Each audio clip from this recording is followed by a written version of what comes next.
እንትን እኔ አሁን አክብሮትን ራሱ እንዴት ነው የሚረዱት የሚለው ነገር በጣም ነው ግራ የሚገባ። አሁን እነሱ እያሉ ያሉት በእንደዚህ አይነት መልኩ ታከብራታለህ ማርያምን፣ በእንደዚህ አይነት መልኩ ነቢዩላህ ኢሳን ታከብራለህ። ኦኬ እንደዚህ ነው ነብይ ነው ብለህ በልኩ ታከብራለህ። ለእነሱ ማክበር ማምለክ ነው። አየህ፣ ካላመለክ አክብሮት አይደለም ማለት ነው። ክርስቶስን አከበርከው ምልህ ስታመልከው ነው። ማርያምን አከበርካት ምልህ በእሷ ስትምል ነው እያሉ ያሉት እኮ በሌላ አገላለጽ። እና ሰው ሲያከብሩ እያመለኩ ነው የሚያሳዩህ ማለት ነው። እንደዛ ካልሆነ በስተቀር ማክበር ምንድን ነው? ማክበር በጣም ብቻ በጣም አስቸጋሪ ነገር ነው። ከነዚህ ሰዎች ጋር መግባባትማ ትንሽ ግን ተመሳሳይ አመጋገብ ነው ወይ ስንመገብ ያደግነው ነው? ተመሳሳይ ትምህርት ነው ወይ ስንወስድ የኖርነው ነው? እኔ ሁልጊዜ ስጋው ደግሞ ወስደሃል አንተ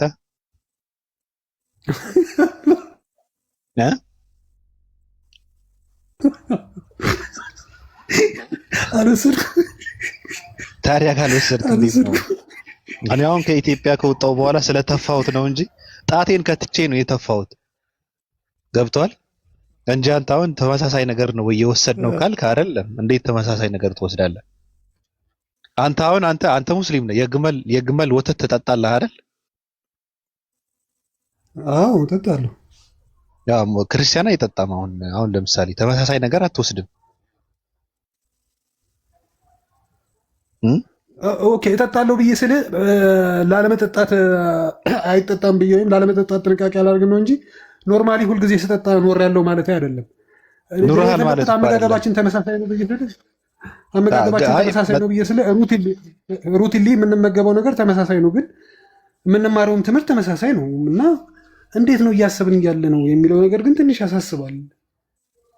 በጣም ነው የሚያሳስበው። አሁን ዘጊ ሊንዳ ምን አቃጠለሽ? አሁን ምንድነው ዘጊ ነይ ሊንዳዬ። አሁን በፍቅር እኮ ሰው ሲያወራ እኮ ነው እንጂ እኮ ከታች በመሳደብ እኮ የሚመጣ ለውጥ እኮ የለም። በመሳደብ ምን ለውጥ ይመጣል? ሰው ተቀራርቦ ሲያወራ ወንድሞቼ፣ አሁን ከተሳሳተ ሰው ተው እንዲህ እኮ አይደለም ብሎ የሚመክር ሰው እኮ የለም እኮ። አሁን አንተ የውሻ ልጅ እያለ ካገኘው አንድ ልጅ ተመልሶ እሱ ራሱ ሃይማኖተኛ እኮ ነው አንተም እኮ የሸርሙጣ ልጅ ነህ ይላል። ገብቷል እንጂ የሚገስጽ ሰው የለም። አሁን በጣም እኮ ነው እኔ የምገረመው። እና እስኪ ሊንዳ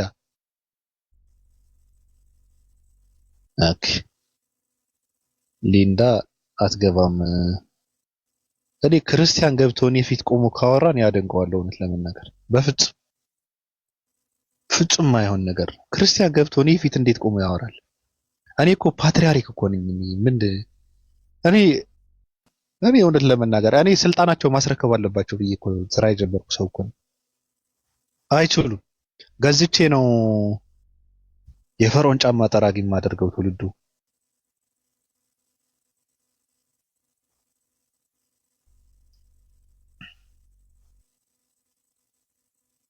አንሰድብሽም ሊንዳዬ፣ እኔ ግድ የለም። ስድብ እኮ አይደለም፣ ስድብ ሳይሆን ስንመካከር ነው የነበረው።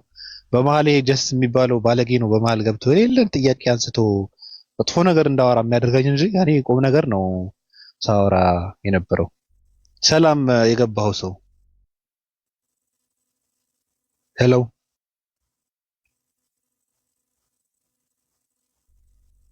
ሄሎ፣ የገባው ሰው በሁለት ብር ኔትወርክ ነው እንደ የገባው ይሰማሃል? እንዴት እናንበብ? ስሙን ማንበብ ይቻላል? ደንባራ በለው ደንባራ። እዚያች ልጅ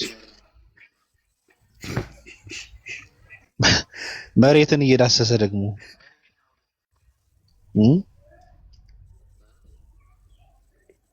ሊንዳ ያንቺ እኮ ነሽ ስትሳደብ የነበረው። ስድብ ተምሬ እመጣለሁ ትላለች። እኔ እስካሁን ምን ተሳድቤያለሁ? የሰማሁትን የተናገርኩት። እኔ ሜቢ አሳስቼው ከሆነ ባቢን አላውቅም። ሜቢ በእኔ የተሳሳትከው ባቢ። ምን በኢየሱስ ነው የተሳሳትኩት? እኔ ታሳስተኛለህ አንተ። መጽሐፍ ቅዱስ እየዘለፋችሁ አስተምሩ አይደል እንደሚለው? ኦኬ አዎ፣ አንድ ሰው እኮ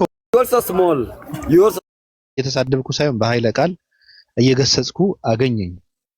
ገብቷል? ከዛ ልጄ ጥምጣም አድርጎ ነው፣ ግብዳ ሰው ነው። ልጄ ነውር ነው እኮ አንተ ተሳዳቢ ነህ፣ አንተ የሰይጣን አገልጋይ ነህ እንጂ ምናምን ነገር ብሎ እንትን አለኝ። ጥቅሷን ድቅን አደረኩለት። እንደዚህ ማለት ምን ማለት ነው አልኩት። የት ይግባ መዝለፍ ዘለፋ ምንድን ነው ብዬ ስጠይቀው የት ይግባ ሰውየው ገብቷል አለ። ከዛ እንግዲህ ያው እኔ ተማሪዎች ስላሉን ልጄ ምናምን ብሎ ነገሯን ጠምዘዝ አድርጎ ልም ብሎ ጠፋ ማለት ነው። እንደዚህ ነው ሰው ሳያቅ ነው እንትን የሚያደርገው። ስድብ አይደለም። አንድ ሰው ደንቆሮ ሆኖ ደንቆሮ ስትለው እየሰደብከው ሳይሆን በባህሪው እየጠራው ነው ማለት ነው። ገብቷል። ኢየሱስም እኮ የባህሪ መጠሪያ እኮ አለው እኮ። እግዚአብሔርም ራሱ የባህሪ መጠሪያ እኮ አለው። ገብቷል። በባህሪ መጠራት ስለሚቻል ነው በባህሪ ነው የተጠራው። የባህሪ ስም ያለው ሰምተኛል? ሰምቻለሁ። እና ሊንዳ መልስ ሰጠች እኮ እሺ ደንቆሮ ትላለች። ችግር የለው እንደሆነ አልገባም። ችግር የለው። እኔ ስባት አለው። ግቢና በይ። አትገባም። እውቀት የለም። ለምን መሰለ? መስቀል ማንጠልጠል እንጂ እውቀት ያለው ሰው የለም። አንድ እውነት ልንገርህ፣ ክርስቲያን ሁሉ ይሄ መስቀል በማንጠልጠል ብቻ ጥሩ ክርስቲያን የሚኮን የሚመስላቸው ሰዎች አሉ። እኔ ክርስቲያን ነኝ ብሎ የሚልህ እኮ አንድ ሰው ክርስትናን ክዶ ክርስትናን ትቶ ክር አንገቱ ላይ በማሰር ብቻ ክርስቲያንነቱን የሚያስቀጥል ትውልድ እኮ ነፍ እኮ ነው። ገብቷል? ክርስትናው ነው የሚታወቀው አንድ ሰው በአለባበሱና ባደረገው ባንጠለጠለው መስቀልና ባሰረው ክር እኮ ነው። ይሄ እኮ ድንቁርና እኮ ነው። ክር ማለት እምነት ማለት ነው። ክር ልብ ውስጥ እንጂ አንገት ላይ አይታሰርም ራሱ። ገብቷል? ይሄ እኮ ውሸት እኮ ነው። አንገት ላይ ያለው ክር አሁን ስህተት ነው። ክሩ ልብ ውስጥ ነው መታሰር ያለበት። ክር ማለት እምነት ማለት ነው። ክሬን አይበጠስም ማለት እምነቴን አይበጠስም አልክድም ማለት ነው። መስቀል የሚባለው አሁን ለምሳሌ ኃጢአተኞችን ሲሰቀሉበት፣ ሲወገሩበት፣ ሲቀጡበት የነበረ የመደመር ምልክት ማንጠልጠል ትክክል አይደለም። ስህተት ነው። ገብቷል? ስህተት ነው። እንደዛ አደረክ ማለት ፈርዖንን ደገፍከው ማለት ነው። ለምን? ፈርዖንን ሲቀጣበት ስለነበረ። ፈርዖንን መስቀል ላይ ሰዎች ሲቀጣበት የነበረ ይሄ የመደመር ምልክቱ እሱ ራሱ ትክክል አይደለም። መስቀል የሚያንጠለጥሉ ሰዎች ጸረ ኢየሱስ ክርስቶስ ናቸው። የሰይጣን አገልጋዮች ናቸው። እነዚህ ሰይጣንን የሚያስደስቱ ናቸው። ግብረ ምን ልበላቸው ናቸው እነዚህ ሰዎች እንጂ መስቀል ማለት የኢየሱስ ክርስቶስ መሰቀል ማለት ነው። አሁን በመሰቀል የሚያምኑ ሰዎች ኢየሱስን በመሰቀሉ ማመን ማለት ነው እንጂ መስቀልን ማንጠልጠል አይደለም። መስቀሉን ተሸክማችሁ ተከተሉኝ ማለት እንደዛ ሲል ኢየሱስ እንጨቱን ተሸክማችሁ ተከተሉኝ ማለት አይደለም። ለምን ትሸከመዋለህ? ለምንድን ነው የምትሸከመው? ኃጢአተኛ ነህ ተብሎ አይደል እንደ መስቀል ላይ የተሰቀለው? ስለዚህ ያ መስቀል እኮ በኢየሱስ ፍቃድ የተሰራ እኮ አይደለም። ኢየሱስን በሚጠሉ የተሰራ እኮ ነው መስቀሉ። መስቀሉ እኮ ኢየሱስ እንዲቀጣበት ነው እንደዛ አድርገው የሰሩት። ኢየሱስ እኮ እችን ጽዋ ከኔ ትለፍ ብሎ ሲለምን የነበረው እኮ መስቀል ላይ ላለመሰቀል እኮ ነው። ኢየሱስ እኮ ለምን ተውከኝ ሲል የነበረው ፈርቶ ነው። ለምን አይፈራም? ስጋ አይደል እንደ የለበሰው? ስጋ በለበሰው አካሉ ነው የፈራው እንጂ በመለኮቱ አይደለም።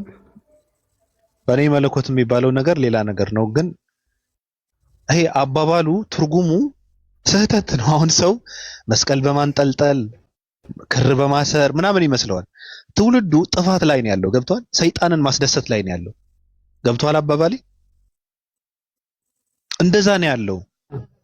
ኢየሱስ መስቀሉን ተሸክማችሁ ተከተሉኝ ሲል እምነቱን ተሸክማችሁ መሰቀሌን በማመን ነው እንጂ እሱ ብለዋል አላለም። ሌላ ነገር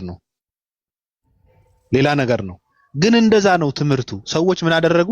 ሁሉም ሰው እየመጣ በወርቅም በእንጨትም በምናምንም አንገቱ ላይ መስቀል እያንጠለጠለ የክርስቶስ ወዳጅ ነኝ ይላል። የክርስቶስ ወዳጅ ልትሆን አትችልም። እኔ መስቀል ያንጠለጠለ ሰው ካየሁ ኤላ ቁጥር 1 የኢየሱስ ክርስቶስ ጠላት እንደሆነ ነው የምረዳው። ቁጥር 1 ማለት ኦኬ። አሁን አንተ እያልክ ያለው ክርስቶስ እንዳይደርስበት ሲሸሸው በነበረውን ነገር እንኳን ደረሰበት በሚል ነው። ይሄን ክርስቶስ የፈራውን ነገር እያከበሩት ነው አንገታቸው ላይ። አዎ አንተ እንዴት አሁን አንድ እስኪ አንድ ነገር ልንገርህ እስኪ አንድ ነገር ልንገርህ፣ ለምሳሌ በቀላሉ ማለት ነው የሰይጣን መሳሪያ አሁን አንተ የማትፈልገውን ነገር አንተ የተቀጣህበትን ነገር አንተ የተጎዳህበትን ነገር አክብረህ እየሳምክ እንትን ታደርገዋለህ እንዴ? አሁን በቢላ እጅህን ቢቆረጥ ቢላዋን ጥሩ ነገር አድርገሽ እያልክ ቢላዋን እየሳምክ እንትን ትላለህ እንዴ? አትልም አይደል? እንደዛ ነው አይደል? ቴንክ ዩ። አዎ እንደዚህ ነው። እነዚህ ሰዎች በፍጹም መጽሐፍ ቅዱስ አተረጋጎሙ አያውቁትም። ክር ሲባል እምነት እንጂ ክር አይደለም። አንገት ላይ መታሰር አይደለም። ክር የሚታሰረው ልብ ውስጥ ነው፣ እምነት ነው። ገብቷል? ክራችሁን እንዳይበጠስ ሲባል ክሩ ማህተቡ እንዳይበጠስ ሳይሆን እምነታችሁ እንዳይበጠስ ማለት እንዳትክዱ ማለት ነው። እነዚህ ሰዎች ክሬን ከሚበጠስ አንገቴን ቢቆረጥ ምናምን ይላሉ። ክር ያለው ልብህ ውስጥ እንጂ አንገት ላይ አይደለም። አንገት ላይ ያለው ተረት ተረት ነው። መስቀሉ ራሱ የሮም ፖለቲከኞች፣ የግብጽ እንትኖች፣ ይሄ ነገስታት ኃጢአተኛ ሲቀጣበት የነበረ የመደመር ምልክት ነው መስቀሉ። ገብቷል አባባሌ? ኢየሱስም ከዛ በፊት የነበሩ ኃጢአተኞች ሲቀጡበት የነበሩ ሰዎች ነው የተቀጣው። ኢቭን እንደገና ደግሞ መስቀልን በአክብሮት እኮ ያለው መጽሐፍ ቅዱስ በመስቀል ላይ የተሰቀለ ተሰቅሎ የሞተ የተረገመ ነው ምናምን ይላል እኮ አይደል? ዲስሚስ መስቀል በአክብሮት ወደህና አክብረህ እኮ በእንጨት ላይ ተሰቀለ ክርስቶስ። ታዲያ በእንጨት ላይ እንዴት ተሰቀለው? እንደዚህ አይነት ነገር አክብረህ ልትይዘው የሚገባ ነገር አይደለም እያለህ እኮ ነው በሌላ አገላለጽ አይደል መጽሐፍ ቅዱስ።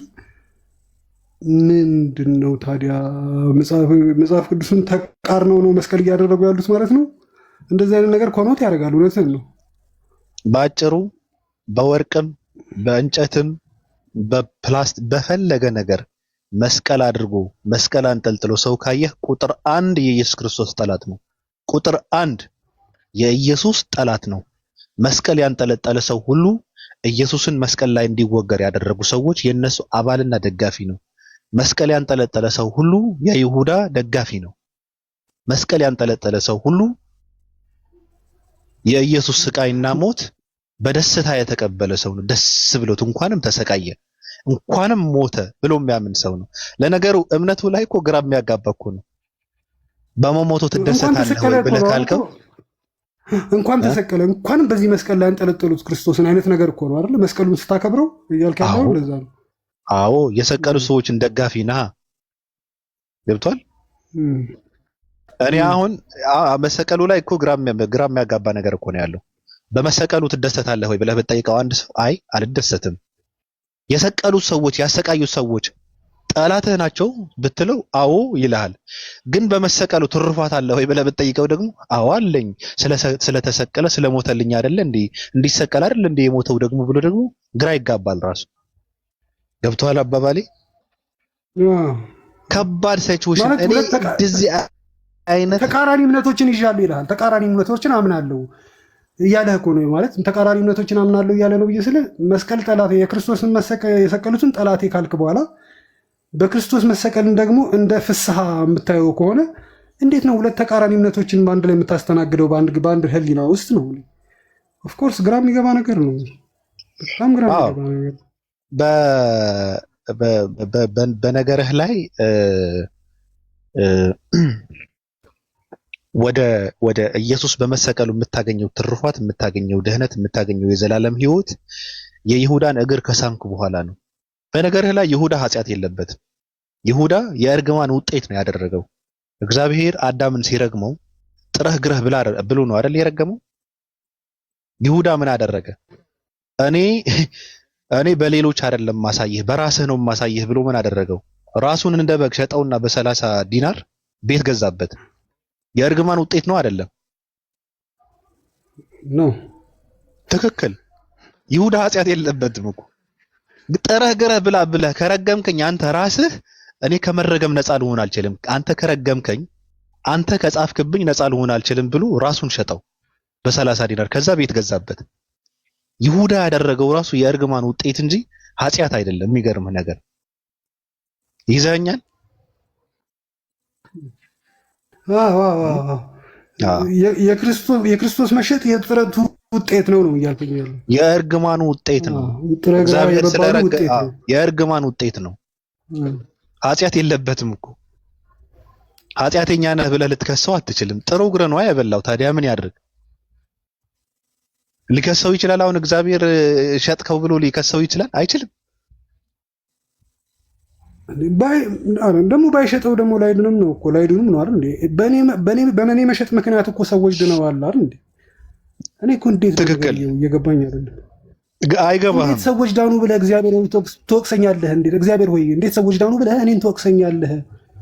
እንዴት ለመልካምነት ይሄ ነው ዋጋዬ ቢለው እግዚአብሔርን አይችልም እንዴ? ሰውዬ እኔ አላውቅም። እንግዲህ አሁን ጀስቲስ እኔ እንደሰማሁት ከሆነ መስቀል ገዝቶ ቤት ውስጥ አስቀምጦታል ወደ ክርስትና እንትን ለማለት ብዬ ነው የሰማሁትና አሁን ግራ ገብቶት በቃ አሁን ወይ ፓጋን ምን ልትሆን ነው አሁን አንተ? አሁን ጀስት አንድ ጃ ከመጣ አንድ 10 ደቂቃ ስተኝ ባቢ እዚሁ ነኝ ገስት ላይ 10 ደቂቃ እሺ፣ 5 ደቂቃ ማክሲመም እሺ። መስቀሉን ወልወል ቅዱስ ጃ እንዴት ነህ? እንዴት ናችሁ? ያ ጀማ ሰላም አለይኩም ብያለሁ። አማኑ አለን። እንዴት ነህ? አለሁ። ስለ ተዋህዶ ምን ታውቃለህ? ከአንድ ነገር ልንገራችሁና ልውረድ ብዬ ነው። ስለ ተዋህዶ ስለ መዋሃዱ ነው ወይ ስለ ቤተ እምነቷ? ስለ ተዋህዶ ኦርቶዶክስ ተዋህዶን የሚረዱበት መንገድ ታውቀዋለህ በደምብ? ይሄ ስጋና መለኮት መዋሃድ ነው። ሌላም ሚስጥር አለው። እሺ በልሽ ተቀበል ልንገርህ። በኦርቶዶክስ እምነት ሃይማኖት ላይክ የድንግል ማርያምን ስጋ መለኮት ተዋህዶታል ብሎ ያምናሉ። ሲዋሃድ ደግሞ ያለ መቀላቀል ያለ መነጣጠል ይላሉ። ይህ ማለት ምንድነው? መለኮት የስጋን ባህሪ ገንዘቡ አድርጎታል፣ ስጋ ደግሞ የመለኮትን ባህሪ ገንዘቡ አድርጎታል ብሎ ያምናሉ። እና ስጋው ፍጡር ነው፣ ግን ፍጡርነቱ በጣም ለቅጽበት ነው የቆየው እስኪዋሃድ ድረስ ማለት ነው። ከተዋሃደ በኋላ ስጋው ግን መለኮት ሆኗል። ይህን ታውቃለህ? ከተዋሃደ በኋላ በቃ ያለ ቅጽበት ልክ መለኮት በቅጽበት ከስጋው ጋር ሲዋሃድ ወዲያውኑ ያ ስጋውን አክብሮት ስጋው ወደ መለኮትነት ተቀይሯል። ስጋው ከመለኮቱ ከተዋሃደ በኋላ በቃ ስጋውን ከፍጡርነት ተላቀቀ እያልከኝ ነው? ፍጡር አይደል ፈጣሪ ነው። ይሄን አታውቅም? እንዴት ሊሆን ይችላል? አንዲ ነው የሚያምኑትና ፍጡር አይነገርለትም። በቃ ኦልሬዲ ወደ ፈጣሪነት ተቀይሯል ብሎ ነው የሚያምኑት። መለኮት ተዋህዶታል ማለት በቃ ፍጡር አይነገርለትም ነው። የኢየሱስ ስጋ ታዲያ እንደዛ ከሆነ ሲደክም የነበረው ከዛ በኋላም ከብዙ ዓመታት በኋላ ነው የሞተው። ከዛ በኋላም ድካም ነበረ፣ መብላት፣ መጠጣት፣ መተኛት፣ ብዙ ነገራቶች ነበሩ። ስለዚህ ሲተኛም ሲያንቀላፋም የነበረው በመለኮትነት ማለት ነው። ያው የስጋውን ባህሪ ሲያጠይቅ ነው ይልኳል። እኔ ምን እንደሆነ አይገባኝም። እንዲህ ነው የሚመልሱት፣ የስጋውን ባህሪ ሲያጠይቅ። ይሄ ለኔ አዲስ ነገር ነው። ያው አሁን ምንድነው ፖይንቱ? የኢየሱስ ክርስቶስ ስጋ ወደ መለኮትነት ከተቀየረ እስቲል ነው በስላሴ ውስጥ ጾታ ያለው አካል አለ መለኮት ሆኖ ማለት ነው። እና ይሄንን እንዴት ነው ማኔጅ የሚያደርጉት? እስቲል ነው ስላሴ ጾታ አላቸው የላቸው የሚለው ነገር ጥያቄ ውስጥ ነው ማለት ችግር የለም። ምንም ጥያቄ እንትን እኮ ያለው አንተ አሁን አባት እንጂ እናት ልትሆን አትችልም አይደል? ጃ አባት የምትሆነው ወንድ ስለሆንክ ነው አይደል? አብ እናት ሊሆን ይችላል እንዴ? አይችልም። እና ለምንድን ነው እናት ሊሆን የማይችለው? ያው ባህሪው ስላልሆነ ነው ይሏል። ባህሪው ምንድነው? አልገባኝም። ወለደ እኮ ምንድነው ባህሪው? እኮ አባት የሚባለው ካስገኝነት አንፃር ነው። ኤኒያው አሁን ያልኩህን ነገር ይሄንን ያዙ። ኦርቶዶክሶች እንዲህ ነው የሚያምኑት። እሺ ስጋውና መለኮቱ አይነጣጠልም። የማይነጣጠል ከሆነ ስቲል ነው ስላሴ ጾታ አላቸው የሚለው ነገር ገና አልጠራም። የላችሁም ብላችሁ እንትን እንዳታወሩ ለማለት ነው ክርስቲያኖች። ለዛው የሚዳሰስ የሚጨበጥ የሚታይ ማለት ነው። እና ያው ጴንጤዎች ይሻላል። የጴንጤዎች ስጋው ነው ይላል፣ መለኮትነቱ የለውም ነው የሚሉት። ኦርቶዶክሶች ግን አይነጣጥሉትም። ጴንጤ ሃይማኖት የለውም ቅዱስ ጃ ግን ይግባባሉ። አዎ ጴንጤ እንትን ነው ከሁለት ባህሪ ላይክ ሁለት ባህሪ ነው ያለው ብሎ ነው የሚያምኑት፣ ሰውኛነትና መለኮትነት። ኦርቶዶክሶች ግን ከሁለት ባህሪ አንድ ባህሪ ነው ብሎ የሚያምኑት፣ ስግው ቃል ማለት ነው። ያ ማለት ኢየሱስ ክርስቶስ ሰውም እንትንም አይባበቃ ተቀላቅሏል ኦልሬዲ። ስለዚህ ስጋውም ፍጡር አይባልም፣ ኦልሬዲ አምላክ ሆኗል። እንደዛ ነው የሚያምኑት። እና ይሄን ልነግራችሁ ነው፣ ጠይቃችሁ ኦርቶዶክስ ሲመጡ ያብራሩልሃል ብለህ እና እኔ ወረድ በቃ የምሄድበት አለ ልነግራችሁ ብዬ ነው የገቡት። እነማን ሲመጡ? ኦርቶዶክሶች ከመጡ ጠይቃቸው። እንደ ኦርቶዶክስ መጥቶ ይቅርታ ባቢ፣ በዚህ ወዴት እየሄድክ ነው ማለት? እሺ ጾታውና መለኮቱ ተነጥሎ አይነገርለትም ካልክ በኋላ ሚን ስጋና መለኮት ተነጥሎ አይነገርለትም ብለህ ካልክ በኋላ አይዘር መለኮት ነው ኦር ስጋ ነው ወይስ ደግሞ ውህድ ማንነቱ ምንድን ነው? ስግው ቃል ያልከኛለህ ስግው ቃል እኮ ስግው ቃል መለኮት ነው። ስግው ቃል በቃ ስጋው ወደ መለኮትነት ተቀይሯል። ዲስ ሚንስ ክርስቶስ ጾታ አለው፣ ስለዚህ መለኮት ወንድ ነው ወደሚል ኮንክሉዥን አይወስደንም እኮ። እሱን ነው እየነገርኩ ያለሁት። አሁን ስጋው ፍጡር ነው አይባልም በኦርቶዶክስ እምነት። ኦልሬዲ ፈጣሪ ነው ብሎ ነው የሚያምኑት ከተዋሃደ በኋላ ማለት ነው። ግን ፍጡር የሚባለው ግን ሲፈጠር ነው፣ ገና ከመዋሃዱ በፊት ማለት ነው።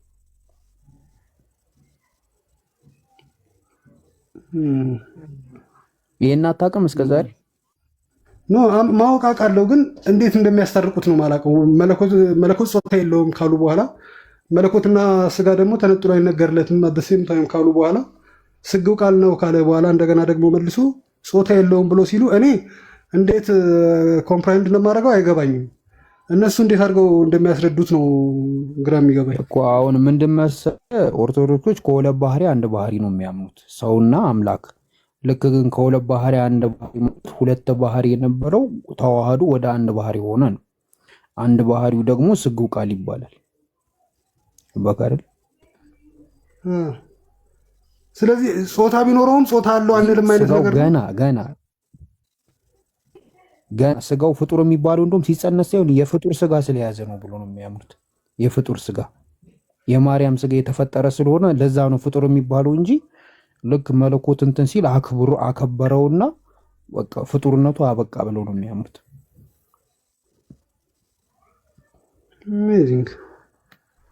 የተሳሳተ ትምህርት እያስተማረ ነው። እኔ ክርስቲያን ካለ ገብቶ እንትን ቢመልስልን መልካም ነበረ። ምንም ማድረግ አልችልም። እንግዲያውስ አማራጭ ግን የለኝም። ያው እሱ ይሄንን የማያምን ኦርቶዶክስ ካለ ይግባ፣ አወራዋለሁ። ይሄንን የማያምን ኦርቶዶክስ ካለ መግባት ይችላል፣ በጣም መቆየት ይችላል። ኦርቶዶክስ ማስረጃ ምናምን ይላሉ ከታች ውሸት ነው ምናምን ልበወለድ ይላሉ፣ ግን የሚገባ ሰው የለም። ውሸት ነው ካሉ ችግር የለውም። በቃ ሃሌሉያ። ውሸት ከሆነ ይመቻችሁ። እኛም ውሸት እንዴት ነው የምንፈልገው? ውሸት ከሆነልን ምን እንፈልጋለን? ውሸት እንደሆነ እንዲነግሩን እኮ ነው እኛ ጥረታችን።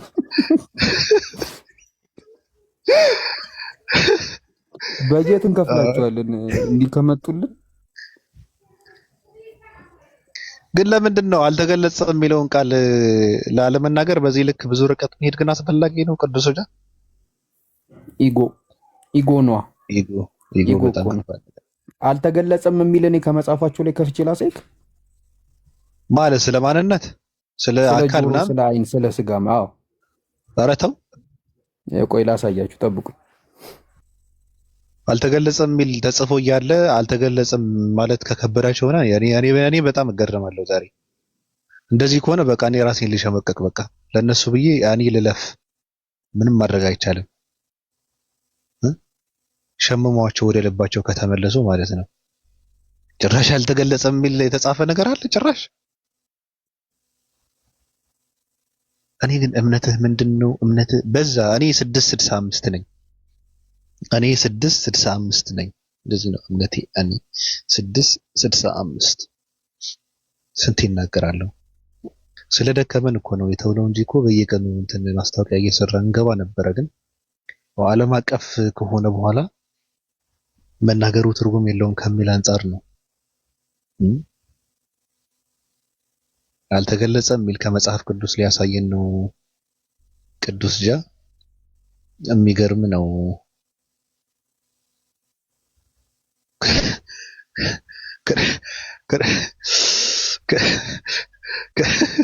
ክርስቲያን ግን በዚህ ልክ ተሸማቀ ምን ልትሆን ነው? ገብተህ ስለ እምነት እንትን ማድረግ ግን ይከብዳል። ግን በዚህ ልክ ምንድነው? ምንም የሚከብድ ነገር አለው? አሁን ክርስቲያን ገብተህ በተለይ ኦርቶዶክስ የምትባል ገብተህ ስለ እምነትህ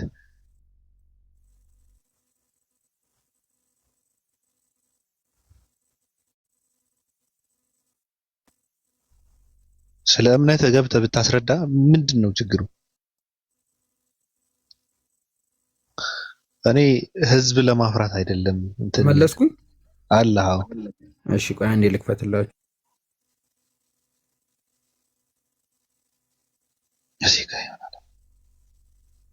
እኔ ተከታዮችን ለማፍራት አይደለም እንደዚህ የማደርገው፣ ጠያቂ ትውልድ ለመፍጠር ነው። ሰው ደግሞ እየጠየቀ ነው። ለወንድሞቻችን መረጃ ላላችሁ ለመምህራኖቻችን ለወንድሞቻችን ግን ይኸው እዚህ ጋር እንደምታዩት ምንድን ነው የሚለው? እኔ አትናቴዎስ ምዕራፍ 28 ይላል። ይኸውን ምን መሰለ እያለ ያለው ሰውየው ሙስሊሞችን ሽሽት ሌላ ነገር ውስጥ አትግቡ እያላቸው ነው። ከዛ በኋላ እዚህ ጋር ምን አለ መሰለህ? እዚህ ጋር ታነበዋለህ አይኮ እግዚአብሔር አለው፣ ነገር ግን አይመረመርም፣ አይታወቅም። ይኸው አዎ አንተ አለው ምን ይላል? መርምሮ ማወቅ አይቻልም፣ እናምንበታለን እንጂ ለእግዚአብሔር ዓይን ጆሮም እጅም እግር እንዳለው የተነገረው ሁሉ ስለ እግዚአብሔር አይነበብም። እዚህ ጋር ዘክብሩ መጽሐፍት የተጻፈ ሁሉ የታመነ የተረዳ ነው። የተናገርነው ሁሉ ለእግዚአብሔር አለው፣ ነገር ግን አይመረመርም፣ አይታወቅም።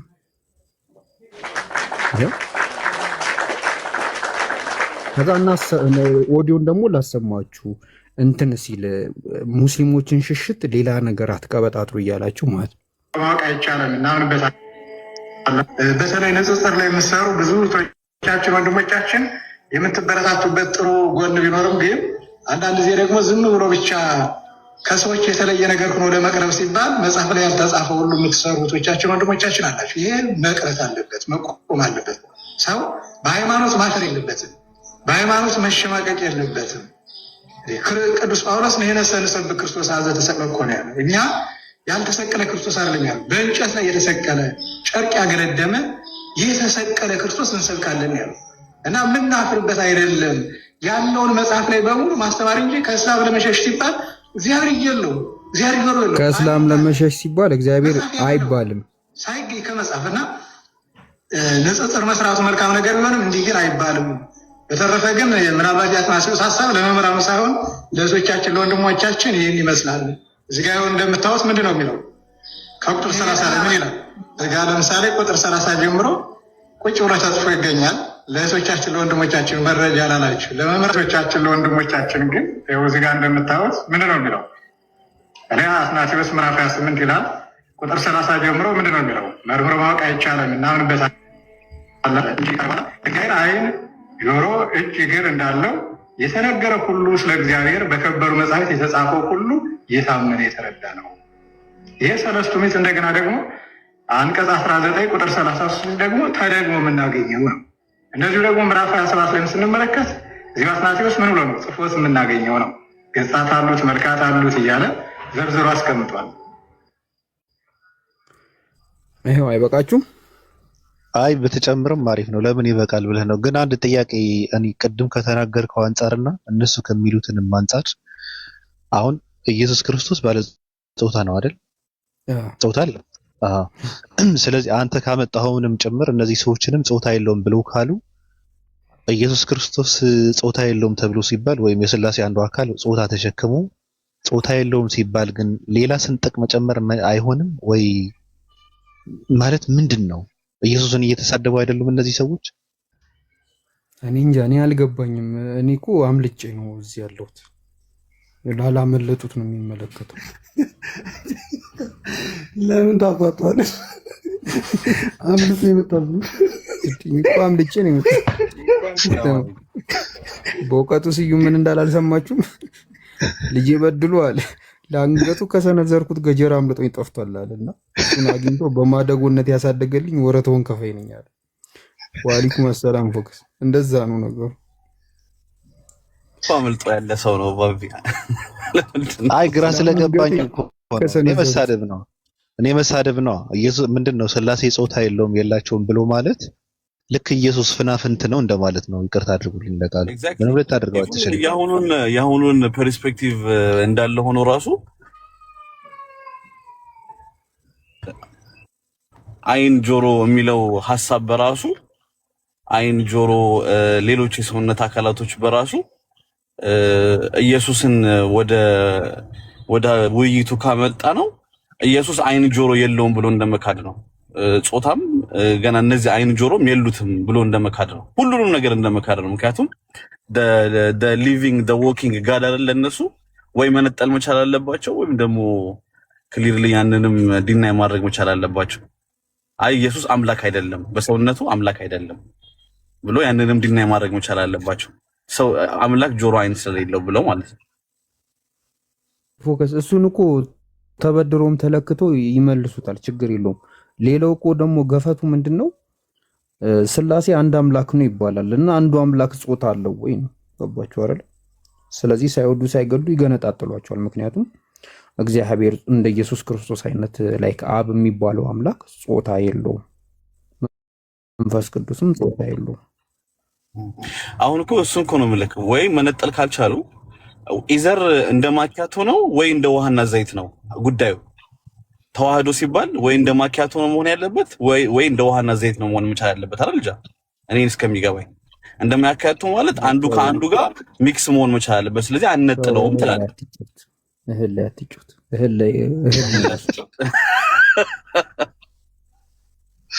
አይ በቃ ሁለት መንገድ ነው ያላቸው እዚህ ጋር። አንደኛ ነገር ወይ ሶስት አማልክት ማድረግ ነው ወይ ደግሞ በቃ ወደ እስልምና መምጣት።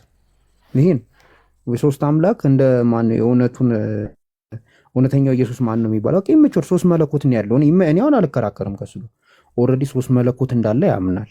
ሶስት መለኮት አንድ መለኮት ተወልዷል፣ ሁለቱ መለኮቶች አልተወለዱም ብሎ ያምናል።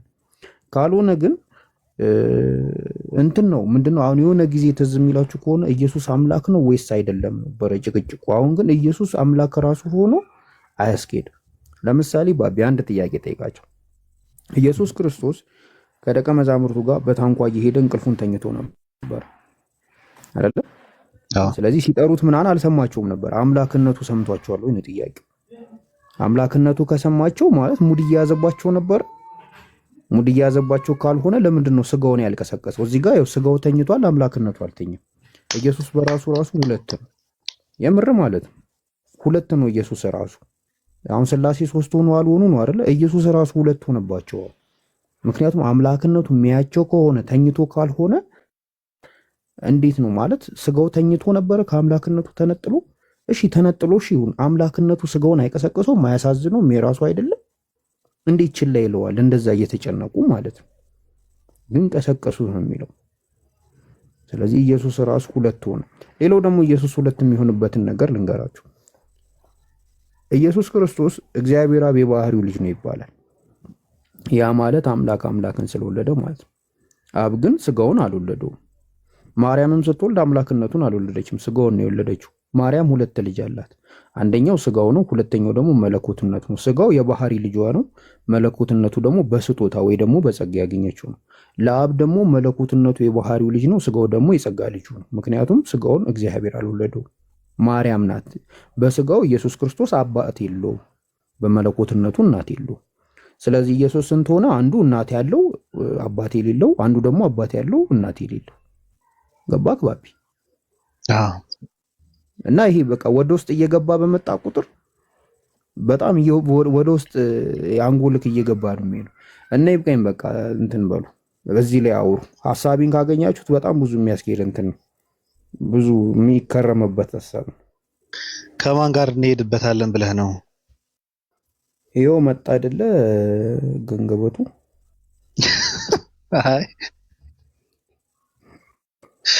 አይ እንትን ነው ዝም ብሎ እንትን ለማለት የገባ ሰው ነው። በነገራችን ላይ ሰዎችም አላወቁትም። ስሙ እስከ መጨረሻ ካነበባችሁት እንትን ነው።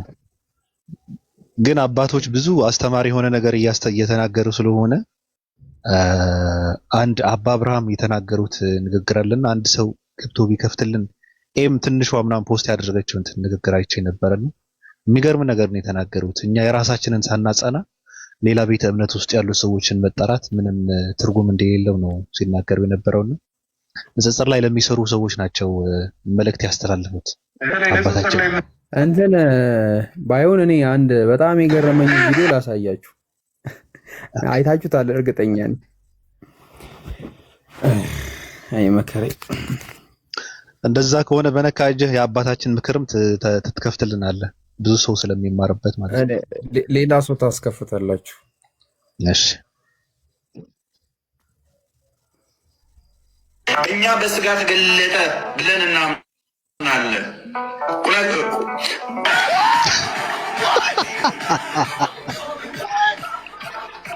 ቃሉ ስጋ ሆነ እንደሚለው ማለት ነው። ዮሐንስ ወንጌል ምዕራፍ 1 ቁጥር 14 ላይ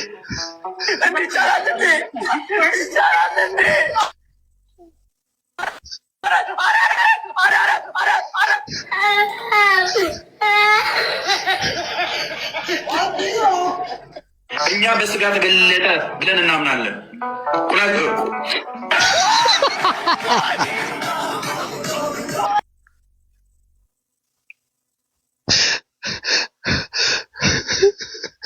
የለመደ አፍ ትላለህ።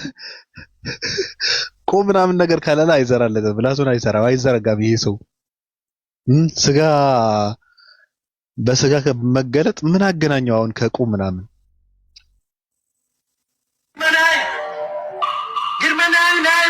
በእናት እንዴ መድኃኔዓለም ክርስቶስ በተወለደ በ8ኛው ቀን ሊገረዝ ቀኑ ሲደርስ ስሜታዊ ላለመሆን ሞክራለሁ። ስም ሊወጣለት ሊገረዝ የሚገርዝ ባለሙያ መጣ።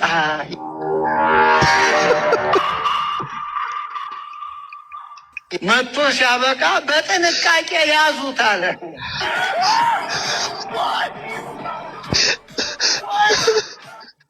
ልጁ እንዳይንፈራገጥ በጥንቃቄ ያዙልኝ አለ። አላወቀም እሱ በጌታ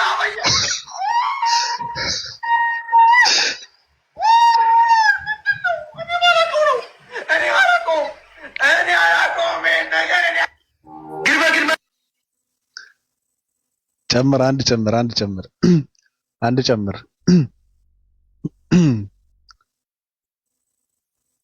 ወይ ተረት አንድ ጨምር ጃ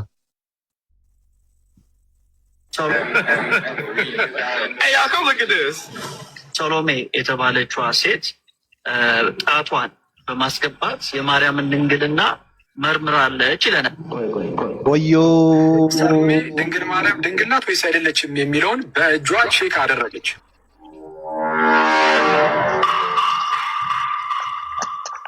ሶሎሜ ጣቷን አስገባች። ያስገባችሁ ግልጽ ነው። የማርያም ጆሮ ውስጥ አይደለም ያስገባችሁ። የት እንደሆነ በጣም በግልጽ ሁኔታ ማንበብ እንችላለን። ምን እስቲ አሁን ኦኬ፣ እሺ እጇ ተጠቀመች። ሶዋት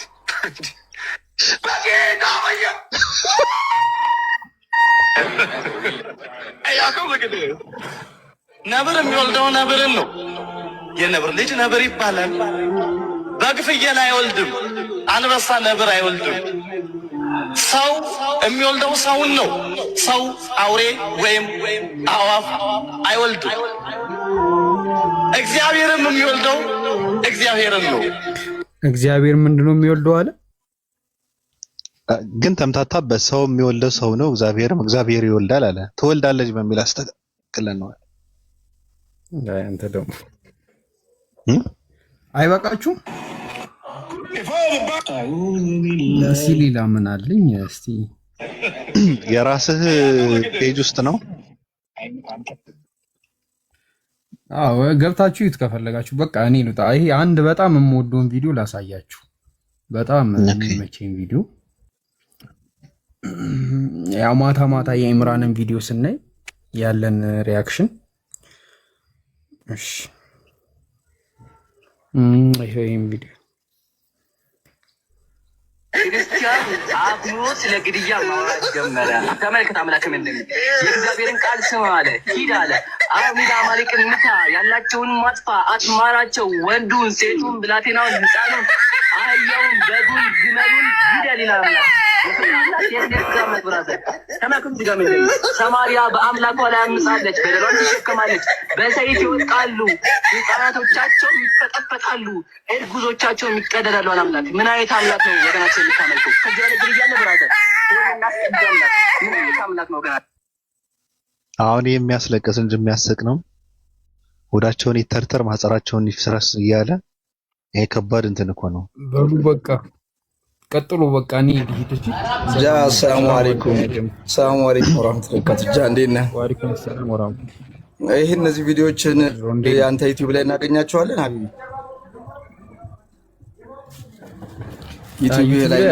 ዩቲዩብ ላይ እንትን ይልብኛል ያበላሽት እንትን ኮፒራይት ቲክታክ ላይ ሰዓት አለ 5 ደቂቃ ሰው ጋር እንድታወራ ጃ አለ ከሀረግ ጋር አውራ እስኪ። ሀረግ ያው 665 ውስጥ ግቢ እያልናት እምቢ ብላለች እና ያው ተመሳሳይ ታሪክ ስለሆነ ምናልባት ካንተ ጋራ ብትወሩ ትግባባላችሁ ብዬ እንትን እላለሁ። እሺ ሀረግ እንኳን ደህና መጣሽ። እንኳን ሰላም ቆያችሁኝ። እንዴት ናችሁ? ደህና ነን። እንዴት ነሽ? እንኳን ደህና መጣሽ። ደህና ነኝ፣ አመሰግናለሁ። ማን ነኝ ነው የምትይው? እኔ ሀረግ ነኝ። ኦኬ፣ ምንድን ነው የምታምኚው ሃይማኖትሽ? እኔ እምነቴ አንድ ፈጣሪ ነው የማምነው። ኦኬ፣ ፈጣሪ ይወለዳል ወይ ይወልዳል ብለሽ ታምኛለሽ? አይ አላምንም። ኦኬ፣ እሱን የሚመስል ቢጤ ያለው ብለሽ ታምኛለሽ? አላምንም። ኦኬ፣ እሱ የሁሉም መጠጊያ ነው ብለሽ ታምኛለሽ? አምናለሁ።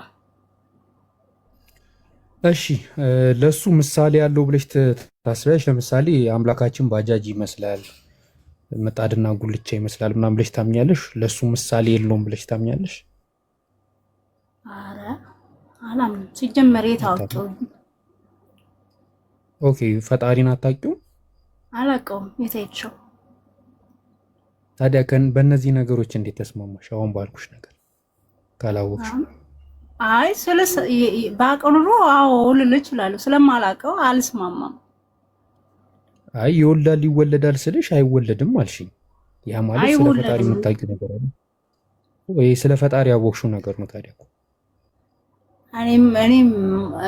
እኔም ማስበው ፊልም አድርገው አሁን እዚህ ጋር እኮ ማናችንም ስለ ፈጣሪ አውቃለሁ ብሎ መጥቶ ቢያወራ ፈጣሪ የተባለውን ነው እንጂ አይቶት የሚያውቅ የለም። አሁን ለምሳሌ አንተ ባለበት እምነት ስለ ሃይማኖት ብታወራ ስለ ፈጣሪ የተባለውን ነው እንጂ አይተው ምን ይመስል አይተው አታውቅም። ስለዚህ መልስ ምንድነው የሚሆነው? አላውቅም ነው።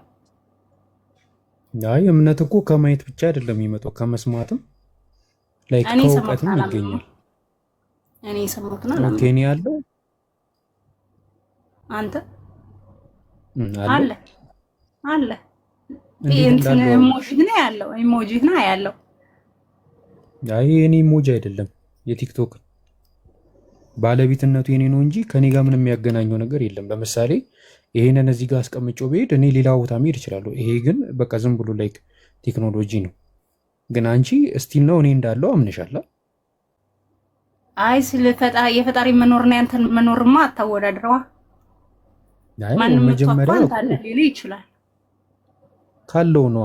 አሁን እኮ እያወራሁሽ ስለሆነ የማሽን ስለሆነ እንዳለው አረጋግጠሽ አንተ አሁን እንዳለ አውቄያለሁ በእኛ ቋንቋ። ግን ፈጣሪ እንዳለ የሰምቼው አውቃለሁ። ታውቀዋለሁ ማናሳይ ወደሱ ልመጣልሽ ነው። አሁን እንዳጋጣሚ እዚህ ጋር ስትገቢ ካጠገብሽ ያለችው ልጅ አይሻት ሳይዳ የምትባለው አለች ወይስ የለችም? ለምሳሌ አሁን እሱ አለች፣ እሷን የሚገልጽ ሳይዳን የሚገልጽ ኢሞጂ አለ፣ ግን ልጅቷ አትታየኝም እኮ። ግን እሷ አሁን አለች ወይስ የለችም? አለች። አውሪያት ብትለኛው ሚውት ከፍታ ልታወራኝ ትችላለች። የሚታይ ነገር ነው። አሁን እኮ እየጠየቀኝ እዚህ የሚታይ ነገር ነው። ባታወራም ኦኬ ታላወራ። እሷ የሚታይ ነገር አይደለም። አይ እሷ የሚታይ ነገር አይደለም። ቆይ ይማ ምን እንደሆነ ታውቂያለሽ? እኔ አሁን ሳይዳ አለች ወይ ብትኝ አለች እልሻለሁ። እንዴት አወክ ብትይኝ ይሄ ሳይዳ የሚለው አካውንት በራሱ መጥቶ ገስት ልኮ አይገባም። የሆነ ይህንን ነገር የሚያዘው አካል ያስፈልጋል። ሶኔም እኮ ዘሴም ቲንግ ነው ያለች። ስለዚህ ሳይዳ የምትባል ልጅ በግምት ወይ ደግሞ የሆነ ሰው ይህንን አካውንት ወደ ቲክቶክ እኮ ያለችው ግን አይተሻት አይደለም አይደለ? እሷ ባደረገችው ነገር አይቻት አይደለም ግን ማነች ብትለኝ አይ ዶንት ኖ ፖይንት ያገኘሽው ባለች ገብቶኛል ልትል የፈለከው ገብቶኛል። ስለዚህ አንድ ፈጣሪ እንዳለ ለማወቅ የምንችለው በስራው ማወቅ እንችላለና በሰራው ስራ እኮ እኔም ፈጣሪ ያለ ብያለሁ። የለም አላልኩም። አንድ ፈጣሪ ያለ ብያለሁ። የለም አላልኩም። ያ ነገር አምላክ በሰራው ስራ እኮ እሱ ፈጣሪ ደግሞ ምን አይነት እንደሆነ ደግሞ ስጠይቅሽ አውቀሻል ማለት መልሰሽኛል። አይወልድም አይወለድም ብለሽኛል። እንደገና ደግሞ እሱ የሁሉ መጠጊያ ነው ስልሽ አዎ ብለሽኛል። ኦኬ አንቺ አታውቂም ፈጣሪ መውለዱና መወለዱ እኮ እሱን ታምኛለሽ?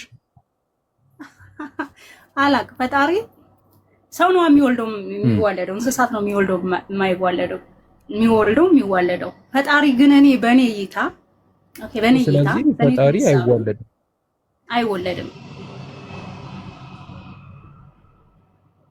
የታየሽው እውቀት ነው እንደማይወልድ የታየሽው ታልከኝ ደግሞ አይቼው ስለማላውቅ ሲወልድ አይቼው ስለማላውቅ አገባኝ። አሁን ይሄ ያንቺ እውቀትና ያንቺ እምነት ነው አይደል? የኔ ግንዛቤ ሰዎች የሰጡኝ ግንዛቤ አለ። ፈጣሪ ይወልዳል ብለው የሰጡኝ ያንን አልቀበልም። ለምሳሌ የትኛው ሰው ትለይ ሃይማኖት እሱን ታዩና አሁን ስላንቺ እውቀትና ስላንቺ እምነት እያወራን ያለነው። ኦልራይት ቆይ አሁን ምን መሰለሽ አንቺ አይወልድም አይወለድም ብለሽ ተገንዝበሻል። ይሄንን ነገር ታምኛለሽ አይደል? ይሄ ያንቺ እምነት yes ተግባባና ኦኬ። ይሄ ፈጣሪ ደግሞ ምሳሌ ያለው ብለሽ ታምኛለሽ? ምሳሌ ያለው ብዬ አላምንም። ምሳሌ ታለውማ ከአንድ በላይ ሊሆን ነው።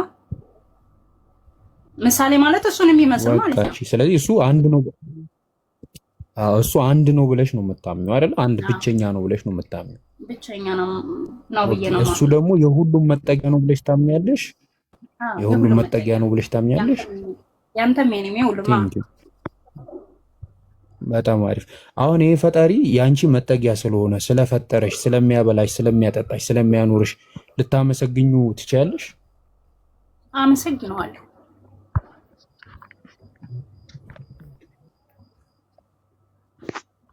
ኦኬ አሁን ምን መሰለሽ እኔ ያንን ፈጣሪ አንቺ ታመሰግኛለሽ፣ እኔ ደግሞ ያንን ፈጣሪ አሁን እኔና አንቺ አሁን እኔ የማመልከውን አምላክ ነው አንቺ የምታምኙ ማለት ነው። ምክንያቱም እኔ አምላክ ነው ብዬ የማመልከው አምላክ እስካሁን የዘረዘርኩልሽን ነገሮች ያለው አምላክ ነው እና አንድ ነው ሲባል አንድ ነው፣ አይወልድም አይወለድም ሲባል አንድነቱን እያጸና ነው። ምሳሌም ቢጤም የለውም ሲል አሁንም አንድነቱን እያጸና ነው። ገባሽ? እሱ የሁሉ መጠጊያ ነው ሲባል አሁንም አንድነቱን እያጸና ነው። ገባሽ? ይህንን አካል አንድ የሆነው የማይወልደው የማይወለደው ቢጤም ማምሳያ የሌለው የሁሉም መጠጊያ የሆነውን ይህንን አካል እኛ አላህ ብለን ጠርተን እናመልከዋለን። እኛ ማለት ነው። አንቺ ደግሞ አላህን ብለሽ አትጠሪውም፣ እሱ ደግሞ አመስግኝም ባለሽ መንገድም አታመሰግኝም፣ ግን በራስሽ መንገድ ታመሰግኘዋለሽ። አይሻ አንቺ አሁን በሆነ ሰዓት እያመሰገንሽ ያለሽ እኛ የምናመልከውን ፈጣሪ ነው። ገባሽ አይደለ? ስለዚህ አሁን የመጨረሻ አንድ ጥያቄ ልጠይቅሽ። ይሄ ፈጣሪ ከአንቺ ጋር ኮሚኒኬት አድርጎ ያውቃል ወይስ ወይ ደግሞ ከሰው ልጆች ጋር ራሱ ሊሆን ይችላል፣ መልእክተኞች ልኮ ሊሆን ይችላል፣ ከሰዎች ጋር ኮሚኒኬት አድርጎ ያውቃል? አልገባኝም። በምን አይነት ኮሚኒኬት ፊል አድርገሽ ታውቂያለሽ ወይ? ሲያወራሽ ነው ስትጸልይ ፊል አድርገሽ ታውቂያለሽ ለማለት በዛ መልኩ ነው ኮሚኒኬቱ ነው። አሁን ለምሳሌ እኛውን ለምሳሌ አምላካችን አላህ መልእክተኛ ለኛ ልኮልናል ብለን እናምናለን። እሳቸውም ነብዩ መሐመድ ይባላሉ። ይሄ ነብዩ መሐመድ የምንላቸው የአላህ መልእክተኛ አላህ ምን እንደሚፈልግ በእሳቸው በኩል ለኛ ነግሮናል። አንደኛ እንዴት እንደምንይዘው፣ ሁለተኛ ነገር ደግሞ በምድረ ህይወታችን እንዴት መኖር እንዳለብን በእሳቸው በኩል ለኛ ነግሮናል። አምላካችን ለኛ ነግሮናል እንዴት እንደምናመልከው፣ እንዴት እንደምንገዛው፣ ከሰዎች ጋር ስንኖር ደግሞ እንትን ብንል እንዴት መኖር እንዳለብን ነግሮናል። ገባሽ? ኦኬ ሶ አንቺስ? ኦኬ አሁን ለምሳሌ እኔም እኮ እኔም አሁን ለምሳሌ አሁን አንቺ ደግሞ ከእምነትሽ አንፃር ፈጠራችሁ ተዋችሁ። አሁን ለምሳሌ አንተ ያልከው አንተ ሙስሊም ስለሆንክ በአንተ ቋንቋ ወይ ደግሞ በአንተ ሪሊጅን አላህ ትለዋለህ። እኔ አላህም በእኔ ግንዛቤ ማለት ነው አንድ ስለሆነ የተለያየ ስም እንደ ቋንቋ እንሰጠዋለን። ለምሳሌ አይሶርቱ ጋር አይሶርቱ አላህ አይሶርቱ ዋቃ ምናምን ብለውም ግን ውስጥ የሚያምነው አንድ ፈጣሪ ነው፣ የሁሉም መጠጊያ ነው። አንተም ፕሬ የምታደርገው እኔም ወርሽፕ ባደርገው እሱ አንድ ነው ብዬ ነው የማምነው። የስም ችግር የለብኝም። ግን እዛ ጋር ስርዓቱን ላልቀበል እችላለሁ እኮ እኔና አንቺ የምንለያይበት ነገር መመሰለሽማ እኔ እሱ ባዘዘኝ መንገድ ነው የምገዛው። አንቺ ደግሞ ማን እንዳዘዘሽ ራሱ አናውቅም። በራስሽ መንገድ ነው እየታዘዝሽው ያለሽው። ያንን ፈጣሪ ስታመሰግኙ አንደኛ ነገር በሚነግርሽ ነገር ላይ አድርጊ በሚልሽ ነገር ላይ ትክክለኝነቱን አጽደቀሽ። እኛ አምላካችን አላህ በሁሉም ነገር ትክክል ነው፣ አዋቂ ነው ብለን እንታዘዘዋለን፣ እንገዘዋለን፣ እናመሰግነዋለን።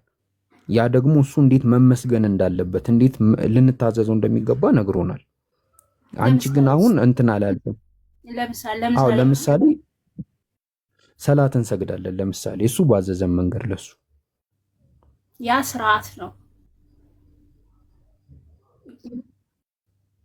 እኮ እሱ ነው የነገረን። በሱ ስራ አይሽ በዚህ ስርዓት ነው እንድናመሰግነው እንድናመልኩ የፈለገው። አሁን ፖይንቱ መመሰለሽ እንድትረጅው አንቺ ፈጣሪ የምትዩ የሰው ልጆችን ከፈጠረ በኋላ ኮሚኒኬት አድርጓቸው ያቅም ትቷቸዋል ብለሽ ነው የምታምኚው? ነው እኔ አላምንም። ማንም ሰው ሲፈጠር በዛ ሰው ላይ ኤግዚስት የሚያደርግ ፈጣሪ አለ ብዬ ነው የማምነው እኮ። እኔ ያልኩሽ እኛ አሁን ፈጣሪ ከፈጠረን በኋላ አልተወንም። በተለያየ ጊዜያት መላእክተኛን እየላከ መልእክትን ይነግረናል። እንዲህ አታድርጉ፣ እንዲያርጉ፣ በዚህ መንገድ ተገዙኝ እያለ ይነግረናል። ወደፊትም እንዲህ ይመጣል እያለ ሁሉንም ነገር እኛ ፈጥሮ አልተወንም፣ ወይ ደግሞ ከፈጠረን በኋላ ዱዳ አልሆንም፣ ይነግረናል። የአንቺስ ፈጣሪ የሰው ልጆችን ከፈጠረ በኋላ ዝም ነው ያላቸው ወይስ ይነግራቸው ነበር? ይነግራቸዋል ብዬ ነው የማስበው። ለምሳሌ ምን ነገረሽ ላንቺ? እሱ ከኔ ጋር እንዳለ በቃ አሁን ምን እናደርጋለን መሰልሽ? አንቺ አሁን በጣም እንቁ ሰው ነሽ። በአንድ ሺህ ምናምን መካከል የተገኘሽ ፈጣሪ የሚያናግራት እንቁ ሴት እንዳንቺ ያለችዋን ነበር በባትሪ ስንፈልግ የነበረው። ምን እናደርጋለን መሰልሽ? ለዚህ ይህን ይብቃን፣ ሌላ ቀን በሰፊው እናወራለን። ምናልባት ደግሞ እኔም ቤት ስከፍት ወይም ሌላ ቦታ እንትን ማለት እንችላለን። ባቢ እኔ ልውጣ በቃሽ። እንትን በጣም ስልክ የተደወለብኝ ነው። አስፈላጊ ስልክ አለብኝ።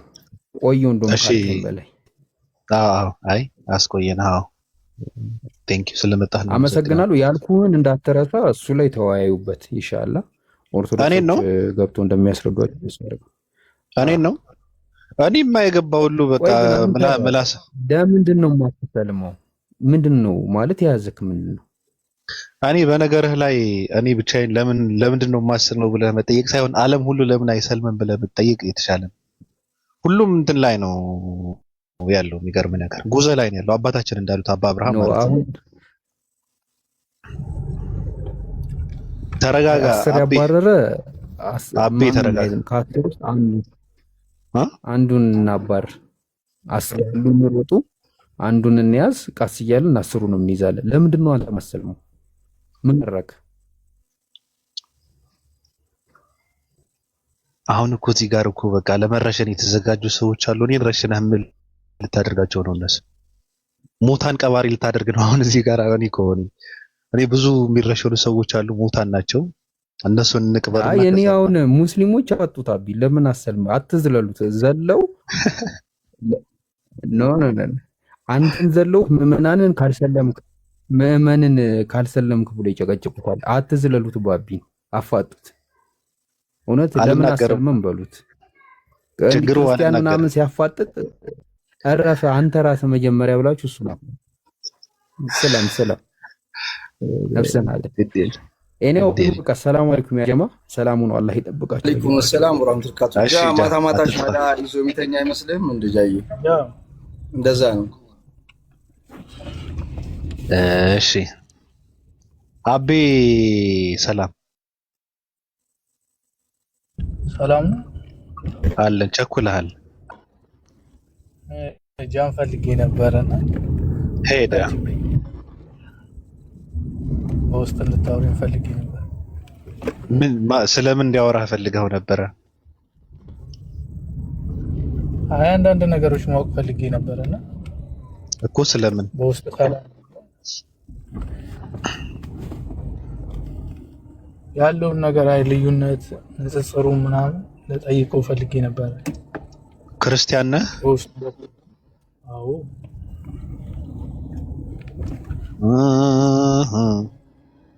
አሁን ምን ታደርጋለህ መሰለህ? እሱን ማውራት ከፈለክ ነው። እኔ የትም ቦታ ልጠቁምህ አልችልም። ያንተ ምርጫ ነው። በምርጫህ ነው ወደ ፈለከው ልትሄድ የምትችለው። አንዳንዴ እዚህ ጋር መጥተህ በነገርህ ላይ እንትናን ማውራት ፈልጋለሁ በእንትናና በእንትና መካከል ያለውን ነገር ለማወቅ ምናምን ብለህ እንትን ስትል ብዙ ነገር ነው አንተ ላይ የሚያርፍብህና ማውራት የምትፈልገው ነው ሰው ካለ እኔ እንደዚህ ነኝ፣ ስለዚህ ስለ እንደዚህ አይነት ጉዳይ ማወቅ ፈልጋለሁ ምናምን ብለህ በውስጥ ብትጽፍ ያው ሁሉ ሰው ይመልስልሃል ብዬ ነው እንትን የማደርገው። ኦርቶዶክስ ነው ወይስ? ኦርቶዶክስ። ሼር አድርጉለት። ቆይ እንደውም አገናኛለሁ። ሼር አድርጉለት። አሁን ይመለስ እንዲመልስልህ።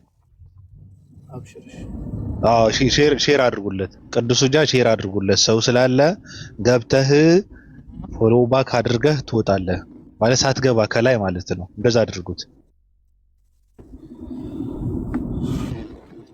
አስተካክለው፣ ድምጽ አስተካክለው። ድምጽ አለ፣ የሚረብሽ ድምጽ አለ፣ አስተካክለው። እኔማ ኦኬ። መኪና ነውና ኤሲ አሁን ኤሲ ብቻ ሳይሆን ምናልባት ከፍተው ነው መሰለኝ ዝጋው እንትኑ እስኮት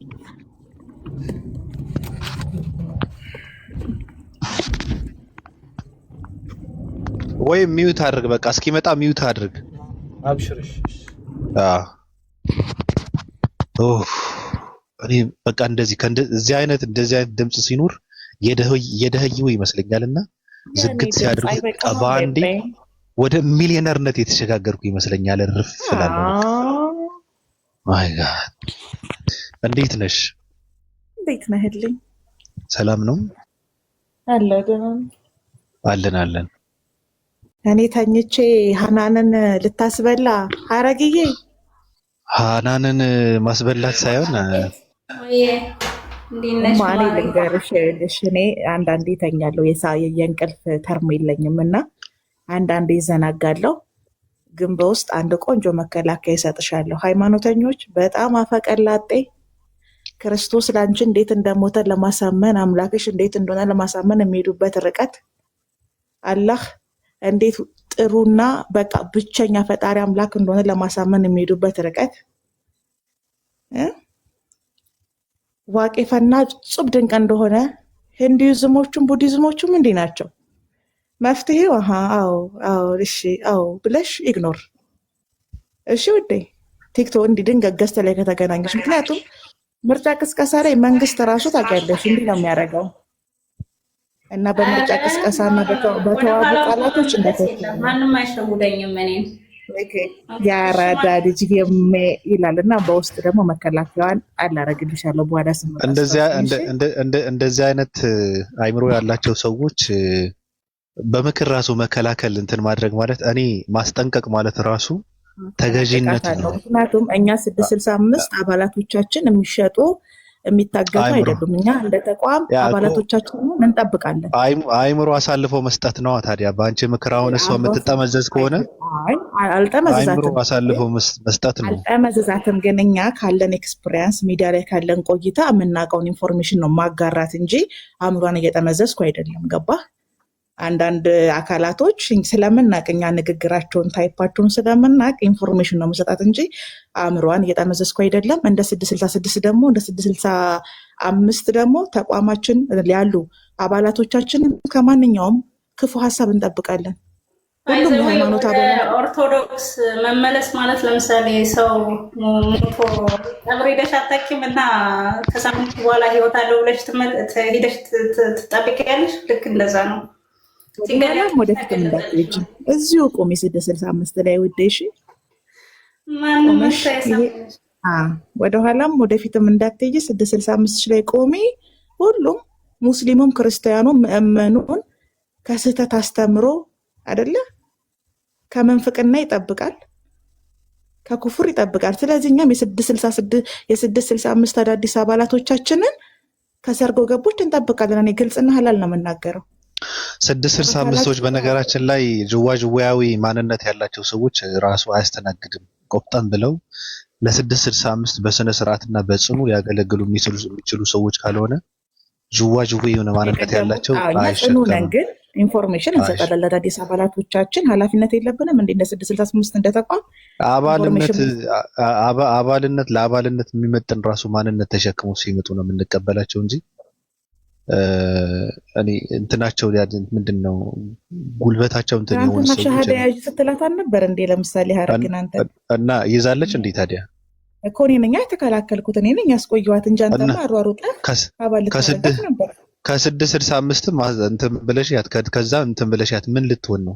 ምን 665 እኮ አሁን 665 ሻሃዳውን ለመያዝ አንድ ሳምንት የግምገማ ጊዜ፣ የጥናት ጊዜ፣ የጽሞና ጊዜ ነው። ከዛ የሳምንቱ መጨረሻ ላይ አንድ አመት እኮ ነው የምታውቀው። 665 እኮ አንድ አመት ነው የምታውቀው። አንድ ሳምንት አዲስ እኮ አይደለች። ወዳና ፈቅዳ በእንደዛ ከሆነ ወዳና ፈቅዳ አባል ልሆን እፈልጋለሁ ብላ ከመጣች ነው የምንቀበላት እንጂ ምን ትሰራ ነበር? አሁን አንድ አመቷ ነው እሷ 665ን ካየችው እየተማረች ነው። ኦኬ ችግር የለውም። መንን እናስተናግደውና ከዛ ወጣ እንዴ ልጁ ምን አለ ባቢ ግን ኦፓል ባቢ ቤቷ ታሰልማለች። አንተ ጋር ትመጣና 665 አባል ብላ ግን ትሰብካለች። ኦፓል ፌር ነው ግን ይሄ ነገር እኔ ሁልጊዜም የተቋሜን ደህንነትና ጥቅም ያስከበር አካሄድ ነው የሚሄደው። ቤቴ ስከፍት ቤቴ 665 ዋና ቢሮ አይደለም ታውቃለህ። እኔ አባል ነኝ እንጂ ቤቴ ማራመዳቸው ጆርኒዎቼ ተቋሜን ማዕከል ያደረጉ አይደለም። ግን ዋናው እንደዚህ ተቋሙ ላይ ስንገኝ ግን እየመጡ የሌላ ሃይማኖት ተቋም አባላት ምዕመኖቻችንን ለመውሰድ ለማሳት የሚያደርጉትን ጥረት በሐላል እናከሽፋለን፣ በህቡም እናከሽፋለን። እንዲህ ነው የምናደርገው። ኦኬ ማን ሰላም ሰላም፣ እንዴት ናችሁ? የጌታ ጸጋና ሰላም ይብዛላችሁ። ቱ በራሱ ላይ ይሁን የጌታና ጸጋ ቱ ዝም ብለህ ሰላም በለን። ሰላም ለእናንተ ይሁን ካልከን በቂ ነው። ምእመናን የኔ ተቀብያለሁ። የጌታ ሰላምና ጸጋ በእኛ ላይ ይሁን። አሜን። የጌታ ሰላምና ጸጋ ምናምን በራሱ ላይ ይሁን። የጌታ ጸጋና ሰላም በሁላችንም ላይ በሚወዱትና በሚያምኑት ላይ ይሁን። በራሱ ላይ ይሁን። በራሱ ላይ ይሁን። እሱ ላይም ይሁን፣ በእኛ ላይም በሚያምኑትና በሚወዱት ላይም ይሁን። ተይው እሱ ግድ የለም። እንዴት ነህ? እሱ ድንቅ የሆነ ሰላምታ ነው የሰጠኸው። እኔ የልመና ሰላምታ አልፈልግም። ጸጋና ሰላም ምናምን እንዴት ነህ? ለማንኛውም ሰላም ነው አለው። ይሰማሃል? ይሰማኛል። ግን ራስህን አላጠፋህም እስካሁን። ያው እኔ ብዙ ነው ስትመላለስ የነበረው የሆነ ሰዓት። ለምን ራሴን አጠፋለሁ? እኔ እንጃ። ተስፋ አልቆረጥክም? ለምን ቁርጥ መቁረጥ እያለ ለምን ተስፋ ቆርጣለሁ? አንተማ ምን አለብህ? ሎተሪ መቁረጥ እያለ ለምን ተስፋ? ግድ የለም ብላ ሰውነት አውርተዋል። ቁርጥህን ቁረጥ እንጂ ምን አለብህ? አንተማ ምን አስጨነቀህ ስለሌላው ነገር? እግዚአብሔር ጾታ አለው? የለውም። ኢየሱስ እግዚአብሔር አይደለም እንዴ? አይደለም።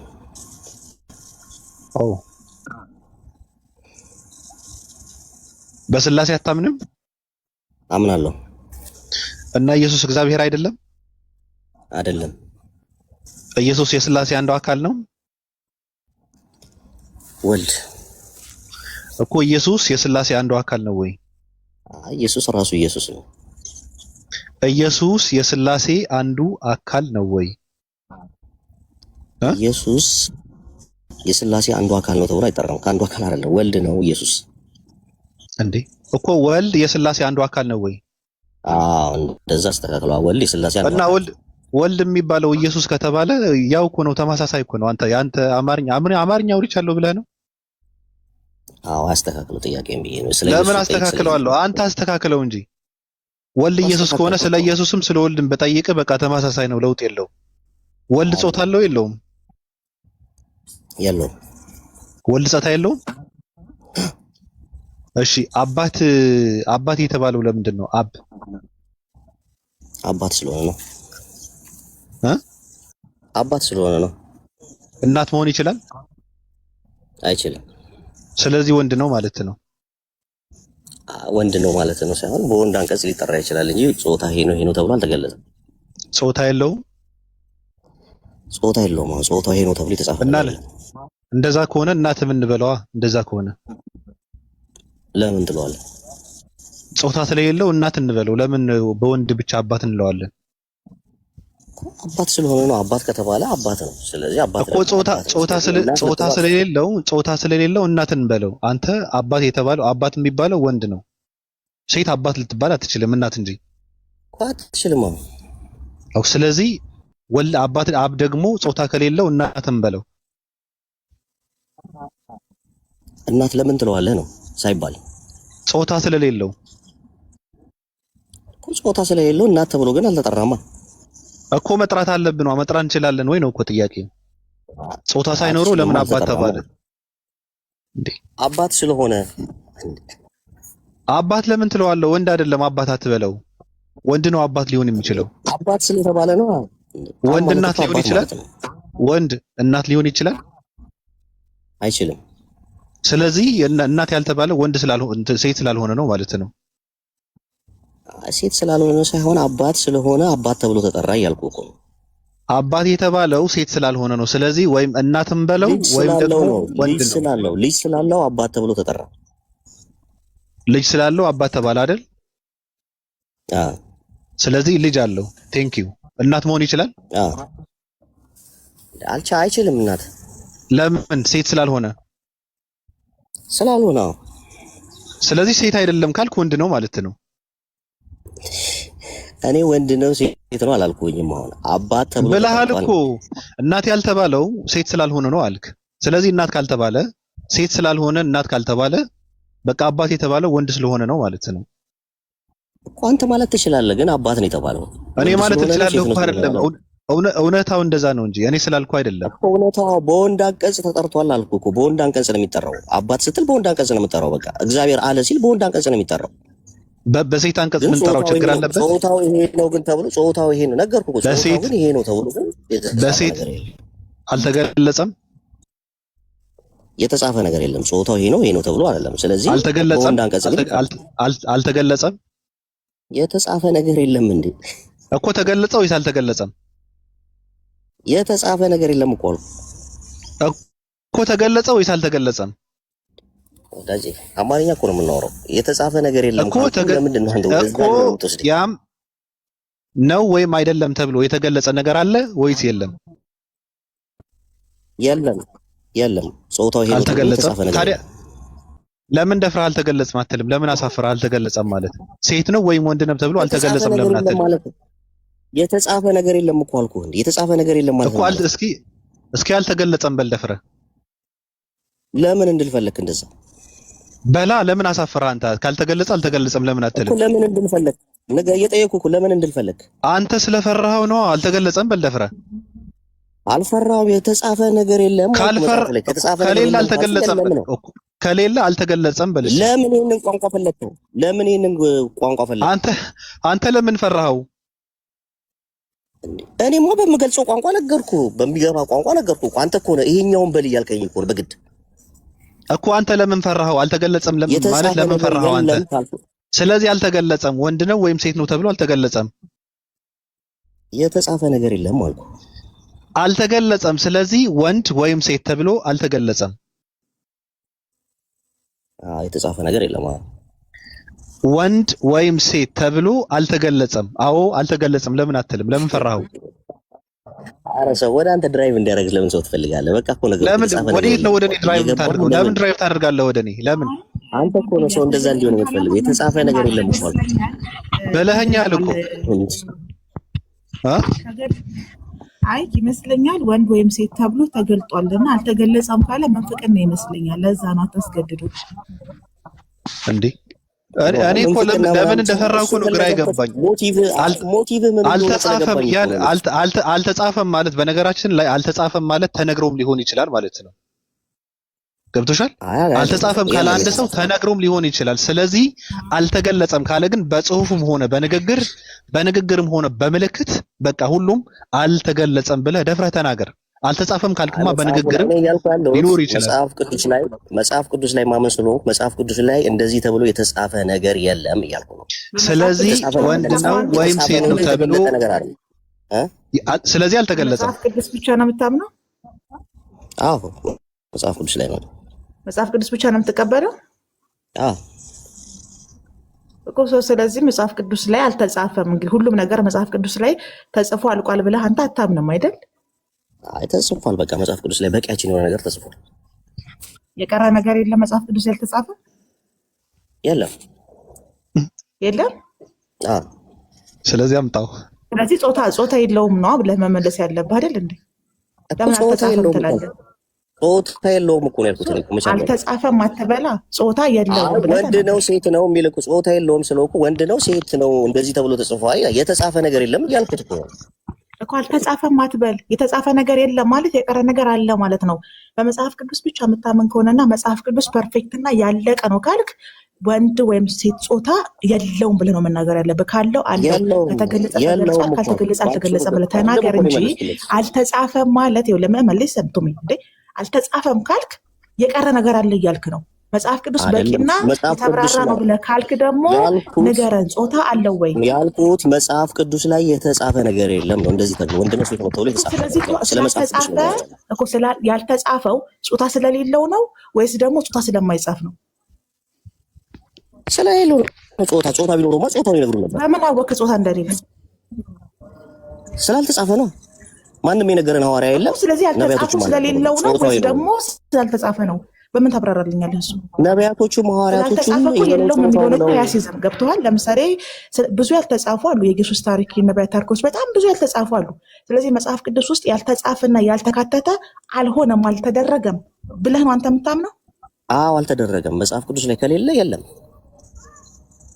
ስለዚህ መጽሐፍ ቅዱስ ስለሌለ እግዚአብሔር ጾታ የለውም። ማስረጃ ስላልተጻፈ ነው። አዎ የለም፣ የተጻፈ ነገር የለም ስለሌለ ማስረጃ። እሺ የእግዚአብሔር ልጅ ጾታ አለው ጾታ የለውም? ኢየሱስ ክርስቶስ አንተ አምላክ ነው ብለህ ታምናለህ? ተጽፏል። ወንድ ልጅ ተብሎ ተጽፏል። ወንድ ልጅ ጾታ ያለው ተብሎ ተጽፏል። ተጽፏል። አዎ ስለዚህ ኢየሱስ ወንድ ልጅ ነው። አንተ ኢየሱስን አምላክ ነው ብለህ ታምናለህ ወይስ የእግዚአብሔር ልጅ ነው ብለህ ነው የምታምነው? እኔ ኢየሱስን ሰው የሆነ አምላክ ብዬ ነው የማምነው። አምላክ ነው ብለህ ታምናለህ? ሰው የሆነ አምላክ ነው ብዬ ነው የማምነው። ስለዚህ ሰው የሆነው አምላክህ ጾታ አለው፣ ወንድ ልጅ ነው። ወንድ ልጅ ነው ኢየሱስ። አምላክ ያለው ጾታ ያለው አምላክ ታምናለህ ማለት ነው። አሁንም አንተ ተጽፏል። ጾታ ያለው አምላክ አይደለም ማምነው። ኢየሱስ ወንድ ልጅ ነው። ስለ ጾታው የጠየቅሽኝ እንጂ ጾታ ያለው ልጅ ታምናለህ ካመልካለህ? አምላኬ ነው ብለኸኛል። አምላኬ ነው ብለሃል። አምላክ ከሆነ አምላክ ደግሞ ወንድ ልጅ ጾታ ያለው ነው። ተጽፏል። መጽሐፍ ቅዱስ የተቀመጠ ነው። አላልኩም። አንቺ ነሽ ያልሽ። አምላኬ ጾታ አለው አላልክም? አሁን ኢየሱስ አምላኬ ነው አላልክም? እንደሆነ አምላኬ አላልኩም። ኢየሱስ ነው ጾታ አለው ያልኩት እኮ። ኢየሱስ አምላክ ነው አምላክ አይደለም? ሰው የሆነ አምላክ ነው ኢየሱስ። ሰውነቱ አምላክነቱን ያሳጠዋል? አያሳጠው።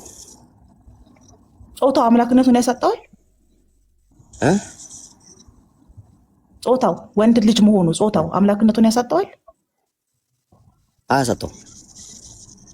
ስለዚህ ጾታ ያለው አምላክ ነው የምታመልከው ማለት ነው። ታዲያ ለምን ታፍርበታለህ? አላልኩኝም። እንደዛ አላልኩም። አልክ እኮ ጾታ እንዳለው አምነሃል። ኢየሱስን ነው የማምነው። ጾታ እንዳለው አምነሃል።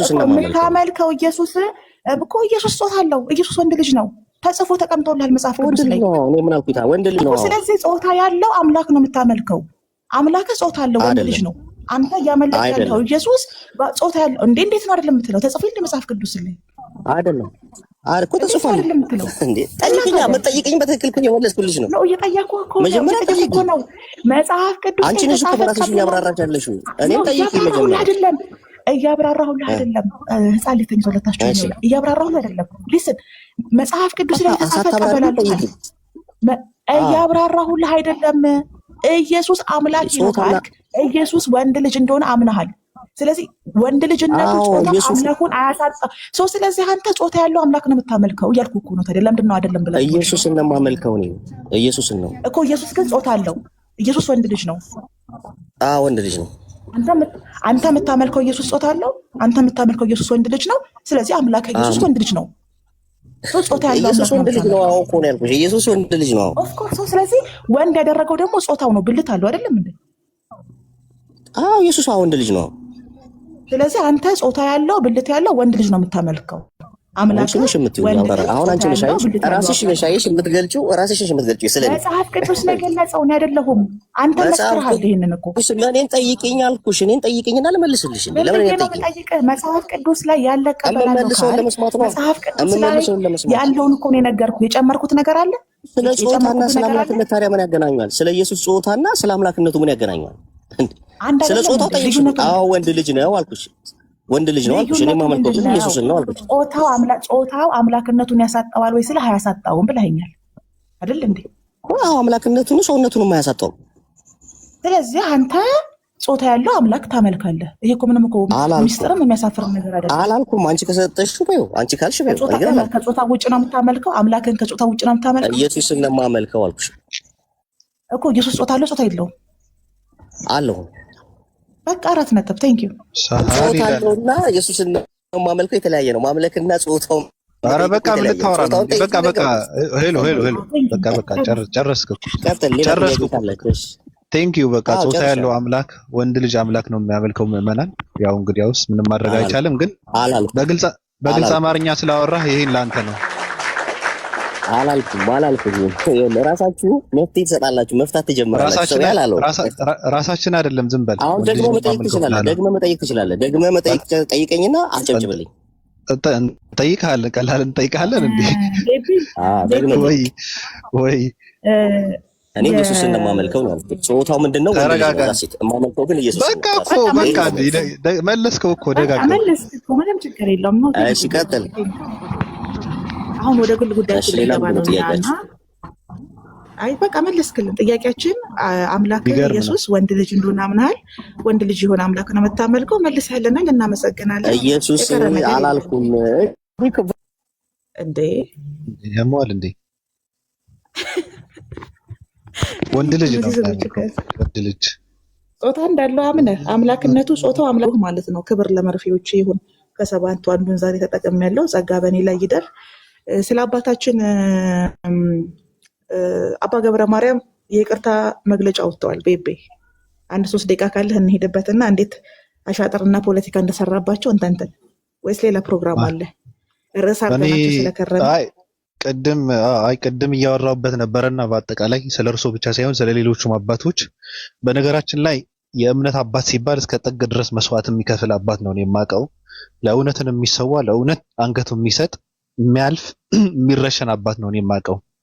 እኛ አባት በተለይ ደግሞ በስላሴ ዙሪያ ከባዱ ነገር አሁን ስናወራበት የነበረው ይሄ የጾታ የሚባለው ጉዳይ ነው። ስለዚህ አካል የሚባለው ነገር እንኳን ለአካል እንኳን ነጥለው ይቅርታ ቢጠይቁ ትልቅ ነገር ነበረ። እኛ አባት ግን ወጥተው አስገድዷቸው ነው ሌላ ነገር። ይሄ ምክንያቱ ሌላ ነገር ሊሆን ይችላል። እንደውም ይቅርታ መጠየቅ ያልነበረባቸው በጾታ ጉዳይ ነው። ምክንያቱ